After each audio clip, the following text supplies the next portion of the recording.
Hello and welcome back to the world of psychology. Do video games make you more intelligent? Well, that question is definitely hard to answer because even if you take a look at all the research results, you get the impression that there are quite contradictory results. And therefore, it's a good way to start to take a look at a meta-analysis. A meta-analysis is a study in which all the studies of a research field are analyzed together. And in the end, you take the average effect size.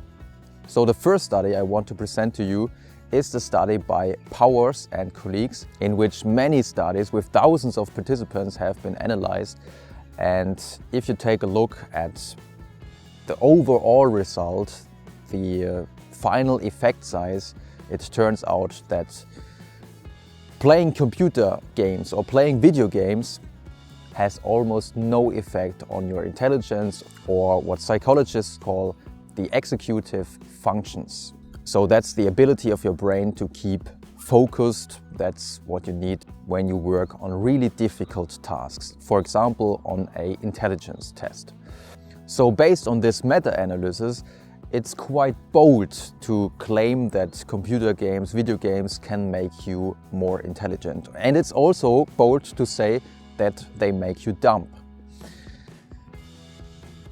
But on the other hand, there's also some evidence that if you play a lot of video games, of course you don't have that much time to read or to write or to do other things for school.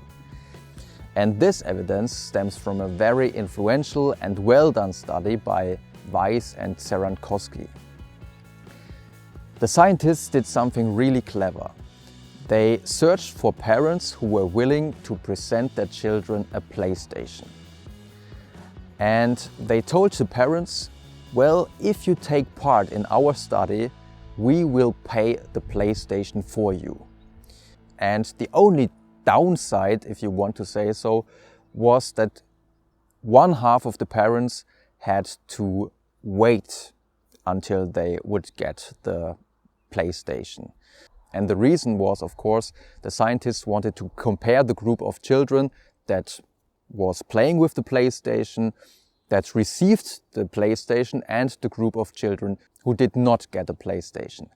And after a time of 4 months, it turned out that those children, by the way, they were quite young children. They were children at the age of 6 to 9 years.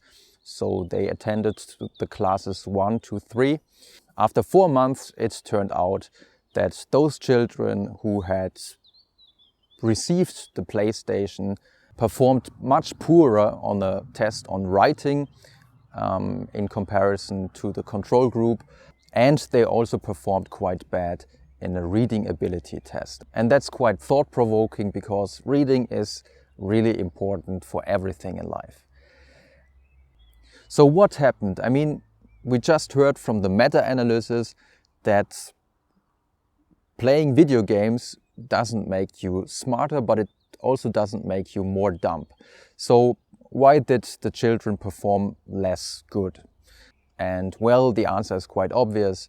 Of course, those children who received a PlayStation now spend less time on academic work.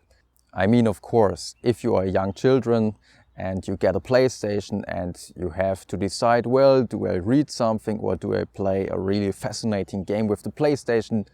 Guess what? But maybe that's only true for children who are quite young. For children, as I said, in the age of 6 to 9 years. Maybe playing video games is not that bad for your academic performance when you are a little bit older. That's at least the result of a study that was published in 2014 by Drummond and colleagues.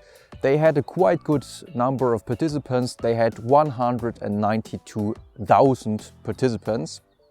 And where do you get so many subjects for a study? Well, that were the PISA data.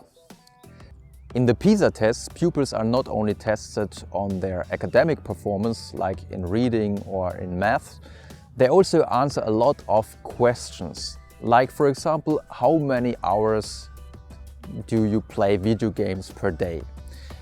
And as a scientist, of course, you can correlate those data and you can look, well, those pupils who play a lot of video games, how do they perform in our PISA tests?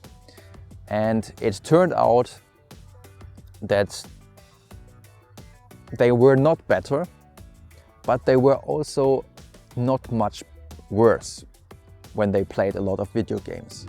So for those pupils, the pupils in the PISA tests are about 15 years old. For those pupils, playing a lot of video games seem to be not that detrimental for their performances.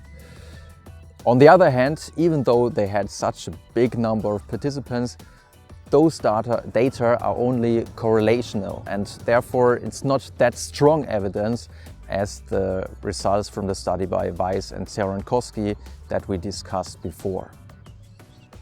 So all in all, if we take a look at all the data, we can say that video games, at least today's video games, don't make you more intelligent. They might practice or train some aspects of your cognition.